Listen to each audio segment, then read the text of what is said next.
नाही, मुळात नवी मुंबईकरांसाठी खूप दुर्दैवी घटना या 2-3 दिवसांपूर्वी घडली. नवी मुंबईचे ट्रॅफिक पोलीस गणेश पाटील यांचा एक हायड्रा चालकाच्या निष्काळजीपणामुळे 1-2 दिवसांपूर्वी दुर्दैवी मृत्यू झाला. पण त्यानंतरही ट्रॅफिकचे वरिष्ठ अधिकारी किंवा आरटीओचे वरिष्ठ अधिकारी हे गंभीर होताना दिसत नाहीये. आज आम्ही त्या संदर्भातलं एक निवेदन आमचे वाहतूक सेनेचे सरचिटणीस नितीन खानविलकर यांच्या नेतृत्वाखाली आज दिलंय. संपूर्ण नवी मुंबई मनसेचे माझे सर्व सहकारी सोबत होते. ओव्हरलोडिंगचा एक खूप मोठा मुद्दा आहे शहर अंतर्गत रस्त्यांवरती आणि हायवेवरती सुद्धा. पण याच्यावर आरटीओ कारवाई करताना दिसत नाही. रस्त्याच्या दुतर्फा मोठ्या प्रमाणात पार्किंग केलेल्या ह्या गाड्या आपल्याला दिसतात. वाहन चालक यांची कुठलीही चारित्र्य पडताळणी होत नाही.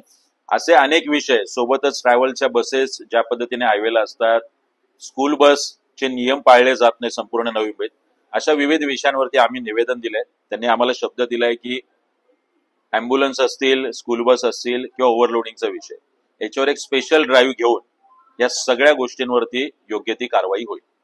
महाराष्ट्र सरकारने फक्त प्रत्येक आरटीओला एक टार्गेट दिलेलं आहे आणि त्या टार्गेटवर फक्त रिक्षा चालक, बाईकवाले, सर्वसामान्य नवी मुंबईकर यांना पकडायचं.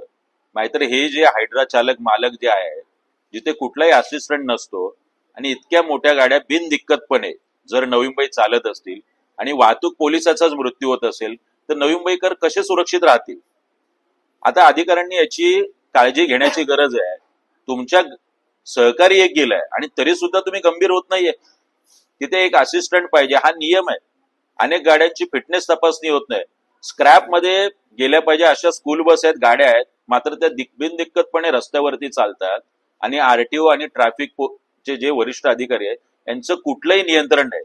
मी त्यांना आता म्हटलं की आम्ही कायदा हातात घेतो, आम्ही तुम्हाला ओव्हरलोडिंगच्या गाड्या दाखवतो, अनेक स्कूल बस दाखवतो की ज्याच्यात सीसीटीव्ही नाही आहेत, ज्यात नियम पाळले जात नाही. अनेक अँब्युलन्स ज्या आहेत त्या स्क्रॅपमध्ये जातील, ज्याचे वाहन चालक अगदी ड्रंक अँड ड्राईव्ह मध्ये पकडले जावेत अशा पद्धतीने आहेत. आणि मग त्यावेळी तुमचे अधिकारी त्या क्षणाला आले पाहिजेत. आम्ही सुद्धा आमच्या पद्धतीने मनसेच्या स्टाईलने असा ड्राईव्ह रस्त्यावरती पुढच्या काही दिवसात करणार आहोत. 100% आम्ही आज आरटीओला दिलंय. उद्या परवा आम्ही ट्रॅफिकचे जे डीसीपी आहेत त्यांना सुद्धा आम्ही लवकरच निवेदन देणार. राजकीय प्रश्न, उद्धव ठाकरे आणि राज ठाकरे काल भेटले होते, काय म्हणाले? कोणत्या चित्राकडे बघता विरोधकांनी?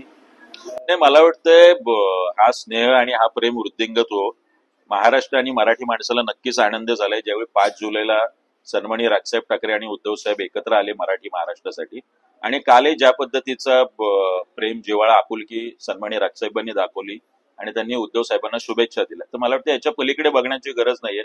दोनही कुटुंब एकत्र येत आहे, जवळ येत आहे आणि याचा आनंद शिवसैनिक असतील, मनसे सैनिक असतील, आम्हाला नक्की आहे. सत्ताधाऱ्यांनी अनेक ठिकाणी मोफत बस सेवा गणेश उत्सवासाठी कोकणात सुरू केले. रोडच्या संदर्भात आपण बघितलं असेल की रेल्वेतून काही म्हणजे हे आपल्या वाहनं घेऊन जाणार आहेत आणि गेल्या वेळेला पण तुम्ही आंदोलन केलं होतं. तर ह्या मोफत बसेस जर घेऊन जात आहेत तर ह्या रस्ता आणि हा प्रकार तर नेमका काय? म्हणजे रोरो मधून तुम्हाला बस घेऊन जायचे आहे तर मुंबई गोवा महामार्ग कशासाठी बांधलाय आणि तो महामार्ग अजूनही पूर्ण का होत नाहीये?